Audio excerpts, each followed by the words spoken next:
বিসমিল্লাহির রহমানির রহিম। আজকে মিডিয়ার মাধ্যমে আমরা অনেক কিছু রাজনৈতিক, অর্থনৈতিক এবং বিশ্বের সমস্ত খবর আমরা পেয়ে থাকি। তার ভিতরে বর্তমানে একটি উত্তেজনাকর পরিস্থিতি বিরাজমান করছে। সেই ভারত পাক একটা নতুন করে যুদ্ধ লাগার জন্য। আমি এখানে বিভিন্ন মতামত আছে। যারা রাষ্ট্রনীতি এবং যারা বিভিন্ন রাষ্ট্র নিয়ে ভাবে এবং রাজনৈতিকভাবে চিন্তা ধারণা, রাজনৈতিক চিন্তক, তাদের মাধ্যমে এবং আপনার মাধ্যমে যেটা জানতে পারলাম, ভারতে 2-3 দিন আগে যে একটি পর্যটক এলাকায় একটি বোমা বিস্ফোরণে 26 জন লোক নিহত হয়েছে। আমরা এই নিহতর জন্য আমরা দুঃখ প্রকাশ করতে পারি। আমরা কোনো ধরনের হত্যা দিয়ে রাজনীতি করতে চাই না, এবং এই হত্যা একটি জঘন্য অপরাধ। অপরাধের বিরুদ্ধে সবচেয়ে বড় অপরাধ হচ্ছে একজন মানুষকে অন্য মানুষকে হত্যা করা। এখানে এই যে হত্যাটা, এইটা নিয়ে অনেক বিতর্ক আছে। ইভেন আমি ভারতের একটি চ্যানেলকে দেখলাম যে সেখানে তারা চেষ্টা করছে যে হিন্দুরা অনেক সেই কাশ্মীর থেকে পালিয়ে যাচ্ছে। তখন একটি বঙ্গ নিউজ আমি দেখলাম যে তারা আসলে পালাচ্ছে এইটা সরকারের ছত্রছায়ায় একটা ভীতিকর পরিস্থিতি তৈরি করার জন্য।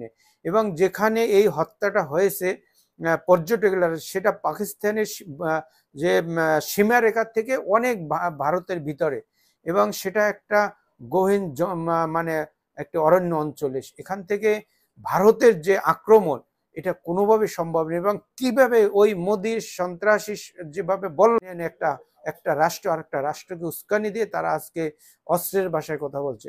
আমি যেটা বলতে চাই আপনার প্রশ্নের উত্তরে, আজকে পাক ভারত দীর্ঘদিনের জন্য একটি ক্ষমতাধর শক্তি, যেটা মোদি, এইটা কোনোভাবে সে নিতে পারতেছে না।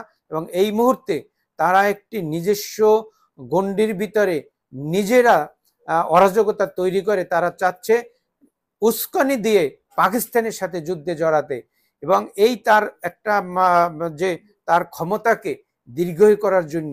এবং এখানে আমি স্পষ্ট দেখতে পারতেছি যে এই ভারত আজকে যেভাবে শুভেন্দু কথা বলছে, সে এই মোদির একজন স্টেক হোল্ডার, মোদির যে মন্ত্রী পরিষদের একজন সদস্য, যে 26টা মরছে, 260টা লাশ চায়।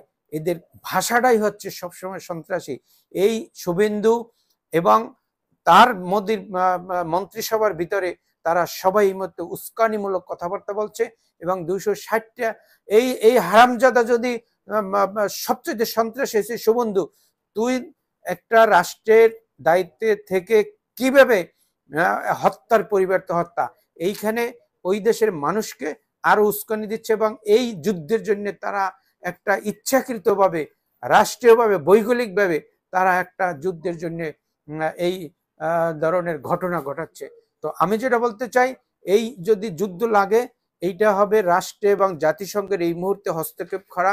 কারণ জাতিসংঘের আন্ডারে যদি এই যে হত্যাটা হয়েছে, 26 জন নিহত হয়েছে, এটা যদি বের করা যেত, তাহলে এই মোদি আজকে মনে হয় তার যে ইচ্ছা, এই ইচ্ছাটা হচ্ছে কিভাবে সমস্ত ভারতের পক্ষ নিয়ে তার পাকিস্তানের বিরুদ্ধে লাগানো।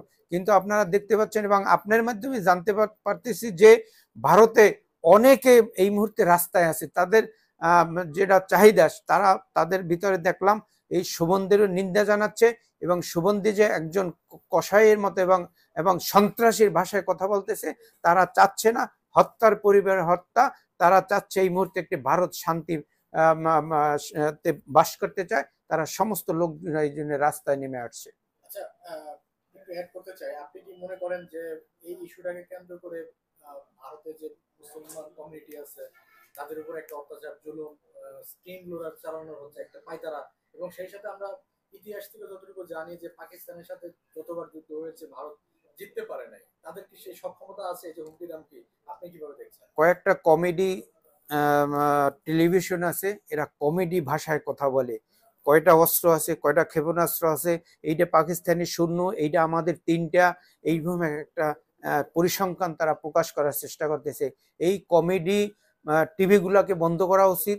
এবং এই কমেডি এবং জনগণের কাছ থেকে দূরে সরে আস্তে পাকিস্তানের সাথে যে যুদ্ধের পায়তারা চলছে এবং যুদ্ধের জন্য প্রস্তুতি নিচ্ছে, আমি মনে করি এটা মানবাধিকার লঙ্ঘন করা হচ্ছে সেই মোদি। এবং সেক্ষেত্রে ভারতের জনগণকে প্রতিপক্ষ বানিয়ে তার ক্ষমতাকে দীর্ঘই করার জন্য এই পাকিস্তানকে ডেকে আনছে। কিন্তু এই মুহূর্তে বর্ডারে খুবই শান্তি বসবাস ছিল। সেখানে আপনি একটি জিনিস লক্ষ্য করবেন, এই ভারত একটা বিভিন্ন সন্ত্রাসীর এখানে একটা জায়গা। সেই দালাই লামকে এখানে আশ্রয় দিয়ে, আমাদের ফ্যাসিস্ট শেখ হাসিনাকে আশ্রয় দিয়ে তারা একটি অভয়ারণ্য তৈরি করার চেষ্টা করতেছে। যারা বাতিল, যারা সন্ত্রাসী করে নিজের রাষ্ট্রে টেকতে পারে না, তারা এখানে আশ্রয় নেয়। তারা মনে করতেছে একটা মানবিকভাবে তারা মানবিক হওয়ার চেষ্টা করতেছে, কিন্তু এই মানবিক হচ্ছে তাদের ভিতরে ভারতের যে সাধারণ জনগণ মোদির বিপক্ষে এই মুহূর্তে আছে। কারণ আপনি একটু খেয়াল করে দেখবেন, পাকিস্তান কিন্তু কোনো উস্কানিতে পছন্দ করে না, বাংলাদেশ কোনো উস্কানিতে পছন্দ করে না।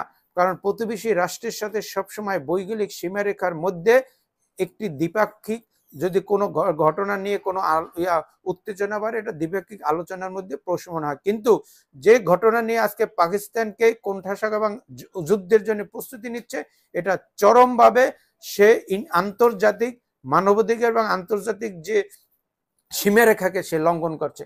তো এই জন্য আমি বলতে চাই, যেমন শেখ হাসিনাকে সে আমাদের ওখানে আশ্রয় দিয়ে সে একটা বড় জঘন্য অপরাধ করেছে, যে অপরাধের জন্য মোদিকেও একদিন বিচারের কাঠগড়ায় দাঁড়াতে হবে।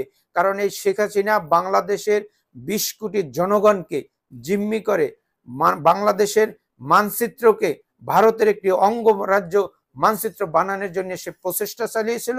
কিন্তু আমাদের দেশপ্রেমিক জনগণ, ছাত্র জনতা, গৃহবধূ, তারা সকলে মিলে আমরা রাজনৈতিকভাবে তাকে মোকাবেলা করার জন্য সে 5 তারিখ পালিয়ে যেতে বাধ্য হয়েছে।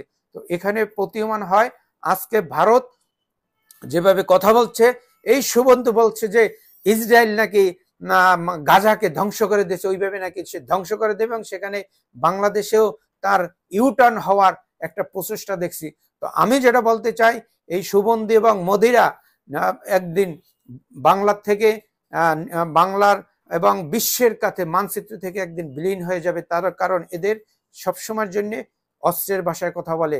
এবং এই ইসরায়েলের যেখানে রেফারেন্স টানছে, এখানে যদি মুসলমানের উপর গায়ে হাত দেওয়া হয়, এবং এই মুসলমানেরও আজকে কিন্তু ভারতের রাস্তায় রাজপথে হিন্দুদের সাথে মিলেমিশে তারা কাজ করতেছে, যেন এই জন্য যেন যুদ্ধ না লাগে। কারণ যুদ্ধ একটি ভয়াবহ একটা রাষ্ট্রের জন্য সবচাইতে যে অন্য রাষ্ট্রের প্রতি যে ভালোবাসা সেটা থাকে না।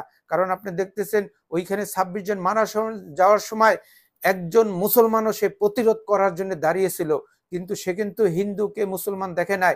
তার নৈতিকতার ভিতর থেকে যে একটা মানুষকে মারছে, মারাটা অন্যায়, সেজন্য সে দাঁড়িয়েছিল, সেও নিহত হয়েছে। অতএব ভারত মুসলমান এই মুহূর্তে হিন্দু বৌদ্ধ খ্রিস্টান তারা একসাথে থাকতে চায়। সবচাইতে বাধা হচ্ছে মোদী সরকার। এই মোদী সরকারকে যদি তার জনগণ যদি, আমার মনে হয় যেভাবে রাস্তায় নামছে, এই মোদী সরকার অচিরেই তার ক্ষমতা এবং তার যে রাজত্ব এইটা বিলীন হয়ে যাবে বলে আমি মনে করছি।